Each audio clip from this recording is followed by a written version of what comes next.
In the beautiful and bustling city of Lagos, there lived a young woman named Chioma. Chioma had bright red hair and walked in a way that made everyone stop and look. She was the perfect example of a confident and stylish Gen Z girl. Chioma loved living a wild and carefree life. Her Instagram was full of pictures from parties, selfies in expensive clothes, and mysterious captions that hinted at her exciting adventures.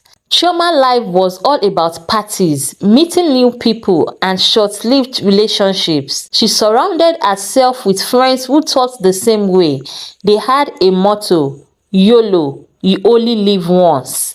Together, they had fun every night, leaving behind broken hearts and empty bottles wherever they went. Every day for Chioma started with waking up late, usually with a headache from the previous night's party, and ended with dancing under the neon light of the city's best nightclubs. She loved being the center of attention, enjoying how easily men fell for her charm. Chioma was very good at getting what she wanted by using her looks and clever words. Her friends were her partners in crime. They were famous for their wild behavior in the party scene. They loved the excitement of breaking rules and pushing limits. To Chioma, life was like a game, and she was very good at playing it. When Chioma enters the club, head turns and everyone wants to be with her. She was a clean, fine babe. However, Chioma targets big men in the club. Hey dear handsome, is it just me, or did it get a lot more attractive in here? Chioma said, strutting her body. Well, it might have something to do with you walking in. Can I buy you a drink? The rich man, Chief Okeke, says. How about we make it a round? I like a man who shares his good fortune. I can do that. So what's a gorgeous woman like you doing here alone? Mr. Okeke respond. I'm just cutting the scene, seeing if there is anyone worth my time. Looks like I found someone. What do you do besides making art race? Chioma answered. I invest in things that catch my eyes. Seems like tonight, that's you. What keeps you busy? I dabble in a little bit of everything social media, living my best life and being a Gen Z baddie for people like you. What's the most exciting thing you have done lately? Chioma answered and asked. I bought a private island, but I would trade it for a night getting to know you. Care to join me on the dance floor? Mr. Okeke asked. Lead the way, Mr. Island owner. Let's see if you can keep up with me, Chioma said jokingly. This is how Chioma life was every night in the club. But Chioma had a secret. Behind her confident and bold appearance, she was hiding a lot of pain. Chioma was born into a family where love seemed like a rare commodity. From her earliest memories, her home was filled with the sounds of arguments and fights. Her father, John, was a hot-tempered man who always seemed angry. Her mother, Mary, was often sad and tired, worn out from the constant tension in the house. As a little girl, Chioma tried to find comfort in her toys and her small room. But the noise of her parents' fight would often seep through the walls, making it hard for her to feel safe. She would cover her ears and close her eyes, wishing for the shouting to stop, but it never did. One day, her father John and her mother Mary were in a very hot argument. The argument was so hot that they started yelling on top of their voices and they got physical with each other. Chioma was scared and started shouting, calling neighbors to come to her rescue and separate her father and mother. The neighbors usually come out to separate them, but on this particular day, they turned deaf ears because they were tired of separating fights every day. Mama Ife, Mary's best friend in the neighborhood, has told Mary many times to leave her husband and run for her life. Mary, leave this man alone. What are you still doing here? Is it until you die or you both kill each other? Look at your little girl Chioma. She's learning and saying everything you and your husband are doing. This is going to affect her mental health and give her trauma. Leave now for the sake of your life and your mental health. Abba, Mama Ife will say to Mary, but she did not hear. So when the fight started, even Mama Ife did not come out. She got tired of separating fights. "Mommy, Daddy, please stop fighting, please stop!" Chioma screamed and pleaded. Her parents were into hot fights that they didn't hear Chioma screaming. As Chioma entered between them, a heavy punch landed on her chest and she fell down. Her parents still did not attend to her. Chioma was often left to fend for herself. Meals were irregular and she started eating from her friends in school. She started going to school with uncombed hair and wrinkled clothes, standing out among her peers for all the wrong reasons. Teachers would ask her about her home life, but she would just smile weakly and say everything was fine. One day, when Chioma was 12, something happened that she would never forget. It was a raining afternoon and she had come home from school, soaked to the skin. She saw her mother sitting on a couch, crying. Her father was pacing the room. His face was red with anger. "Where is it, Chioma?" he yelled as soon as she walked in. Chioma was confused. "Where is what, Papa?" she asked timidly. "The money. I kept some money on the table and now it's gone," he screamed. Chioma shook her head, not understanding what he was talking about. She had been at school all day and hadn't touched any money, but her father's anger was uncontrollable. He didn't believe her. He grabbed her arm and dragged her to the living room. "Tell me the truth," he shouted, his face inches from hers. Chioma was terrified. "I didn't take it, Papa, I swear," she cried. But her father didn't listen. He slapped her across the face and she fell to the floor crying. Her mother, still crying, didn't intervene. She just watched as John punished Chioma for something she didn't do. Chioma's cheeks stung and tears flowed down her face, mixing with the rainwater on her skin. At that moment, she felt completely alone and unloved. The pain and the childhood trauma continued. By the time Chioma was 17, she had had enough. The constant fights, the lack of care, the unfair punishment had taken toll on her young heart. She felt like she didn't belong in that house, like she was a burden to her parents. She knew she had to leave, even if she didn't know where to go. One night, after another terrible fight between her parents, Chioma packed a small bag with her few belongings. She took some money she had saved from doing odd jobs for neighbors and slipped out of the house. The night was dark and cold, but Chioma felt a strange sense of freedom as she walked away from her chaotic home. She didn't have a plan, but she knew she could not stay. She wandered the streets, feeling scared, but also determined to find a better life for herself. She ended up in a part of town she didn't know well, but she did not care. She was free, and that was all that mattered. As Chioma roamed the streets, she met a group of girls around her age. They seemed carefree and confident, unlike anyone she had ever known. They called themselves the Gen Z Baddies and took Chioma under their wing. The leader of the group, a girl named Amara, was especially kind to Chioma. She showed her the ropes of their lifestyle, which was full of parties, late nights, and no rules.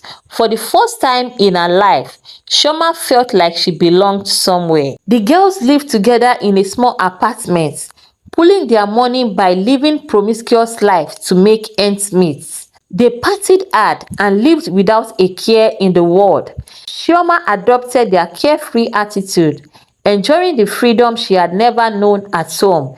She started dressing like them, with bold clothes and colorful makeup, embracing a new identity as a baddie. To keep up their lifestyle, Chioma and her friends found ways to make quick money.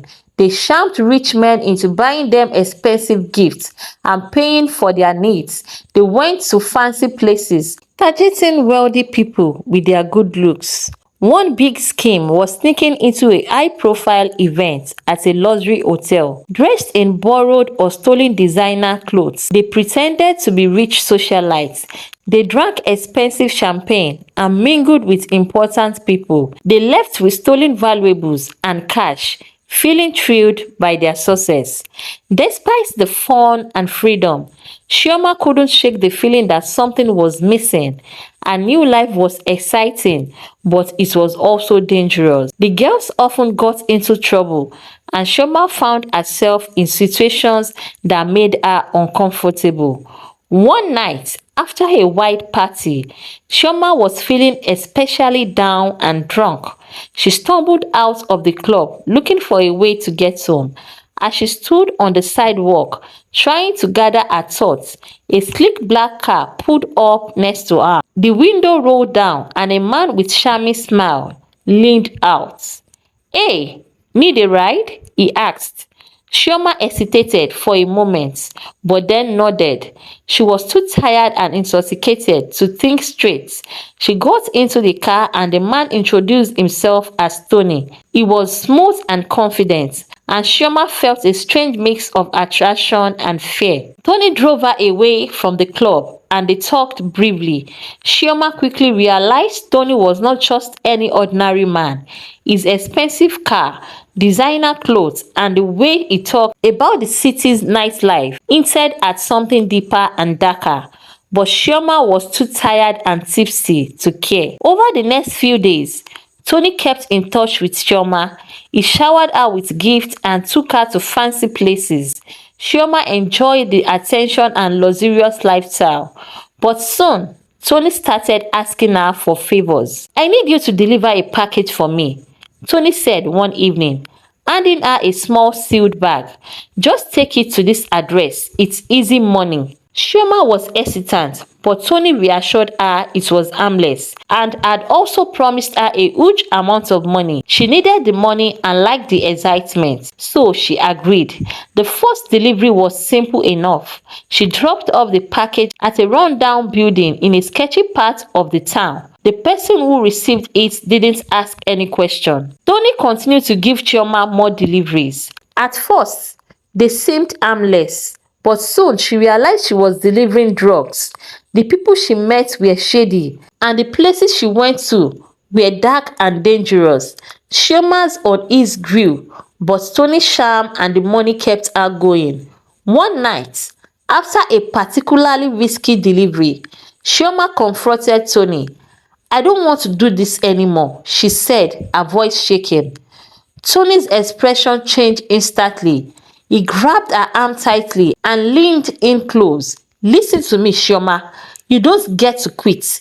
If you stop, I'll make sure you disappear. Do you understand?" Chioma nodded, fear gripping her heart. She felt trapped. Knowing that Tony was serious, she continued delivering drugs. But now she was constantly looking over her shoulder, scared of what might happen next. One evening, Tony gave Chioma a large package and a new address. This location was in a particularly dangerous part of the city, and Chioma's instincts screamed at her to refuse. But Tony's threats echoed in her mind, and she had no choice but to comply. As she approached the address, Chioma's anxiety grew. The building looked abandoned, and the street was eerily quiet. She knocked on the door, and a man opened it, his face hidden in shadows. She handed over the package, but before she could leave, the place was suddenly swarming with police. "Hands up! You are under arrest!" a police officer shouted. Chioma froze, her heart pounding. She was quickly handcuffed and taken into custody. At the police station, they interrogated her for hours. She explained her situations, but they were skeptical. To them, she was just another drug mule. In jail, Chioma felt completely broken. She realized how far she had fallen from her dreams and how deep she was in trouble. She regretted every decision that led her to this point. The fear of Tony's threats haunted her, but now she had to face the consequences of her actions. The police continued their investigation, and they eventually found enough evidence to link her to Tony and his drug operations. Chioma was terrified of what would happen next in terms of her legal fate. While in jail, Chioma met a social worker who took an interest in her case. The social worker listened to her story and believed in her innocence. With their help, Chioma's case was presented in court, highlighting how she had been manipulated and threatened by Tony. Chioma was given a reduced sentence of 6 months. After she served her 6 month sentence, Chioma decided to return home. Like a prodigal son, Chioma returned home, but unfortunately, she got home to hear the saddest news of her life. Apparently, her father John and mother Mary got involved in a hot terrible fight and they stabbed each other. Unfortunately, none of them survived it. When Chioma got home and found her home desolate, she went to her mother's best friend in the neighborhood, Mama Ife. She was the one who narrated the evil ordeal to her. Chioma cried her eyes out. It was an unfortunate event that could have been avoided. Chioma, deepened in sadness, wandered back to the streets of Lagos to meet her YOLO friends. Chioma fell back into her old ways. She reconnected with her friends from the Gen Z BADDIES and they resumed their reckless lifestyle. Nights were once again filled with parties, alcohol and flirting relationships. Chioma lives became a blur of endless parties and risky encounters. She moved from one man to another, never staying too long with anyone. The attention and gifts she received provided temporary comfort, but deep down, the trauma and pain and scars from her experiences were hard to heal. One night, at an exclusive party in a luxurious hotel, Chioma met a man named Chief Okafor. He was a wealthy and influential businessman, known for his connections and power in Lagos. Chief Okafor was older, with a commanding presence that made him stand out. Chioma caught his eye and he approached her with a charming smile. "You are different from the others," he said, his voice smooth and persuasive. Chioma, drawn to his wealth and charisma, quickly fell under his spell. Chief Okafor showered her with expensive gifts, lavish dinners, and trips to exotic places. For the first time in a long while, Chioma felt special and valued. However, as time went on, Chief Okafor's true intentions began to surface. He became more controlling, dictating where Chioma could go and whom she could see. He isolated her from her friends, making her dependent on him. Chioma noticed strange things about Chief Okafor, but she was too deep in his world to escape. One night, Chief Okafor took Chioma to a remote mansion outside Lagos. The place was grand but airy, with an unsettling atmosphere. Chief Okafor instructed Chioma to follow him to a secluded room. Inside the room was filled with strange symbols and objects. "Chief, what's going on?" Chioma asked, her voice trembling with fear. Chief Okafor smiled coldly. "You are special, Chioma. I need you for something important. Trust me." Before Chioma could react, she was surrounded by men dressed in dark robes. They restrained her, ignoring her cries for help. Chief Okafor revealed his true nature as a ritualist, someone who used human sacrifices to gain more power and wealth. Chioma realized with horror that she was his next victim. The ritual began and Chioma felt a cold dread watch over her. She struggled and pleaded, but it was no use. The men chanted and performed their dark ceremony, and Chioma's fear turned to despair. As the ritual reached its climax, Chioma's world went black. Chioma's disappearance was never fully explained. Her friends searched for her, but there was no trace. The streets of Lagos moved on its endless circle of parties and chaos. Chief Okafor continued his life of power and wealth, untouched by the law. Chioma's story became a cautionary tale among her old friends. It served as a grim reminder of the dangers lurking behind the city's bright lights and promises of easy riches. Her life, marked by chaos and pain, ended in a dark and tragic way. The streets of Lagos claimed another soul, lost to its unforgiving embrace. The moral lessons of these stories are: firstly, growing up in a chaotic home deeply affected Chioma's life choices. This shows the critical role of supportive and nurturing family environments in shaping a child's future. The type of home a child is raised will determine a lot about a child. Secondly, it is very important to stay away from abusive marriage for the sake of your life and for that of the children. If the marriage is not working, there is no point dying there. Thirdly, Chioma's trust in Tony and Chief Okafor led to her being used and ultimately harmed. This teaches the lesson of being cautious about whom to trust, especially in vulnerable situations. Lastly, throughout her journey, Chioma struggled with low self-esteem, which led her to make harmful decisions. This underscores the importance of recognizing one's own value and not seeking validation through risky behaviors. Also, peer influence can affect one's decision, and this highlights the reason one should surround oneself with positive influences. Thank you so much for watching. Please do subscribe, like, and drop a comment. I will see you in another story. Till then, bye for now. Stay blessed.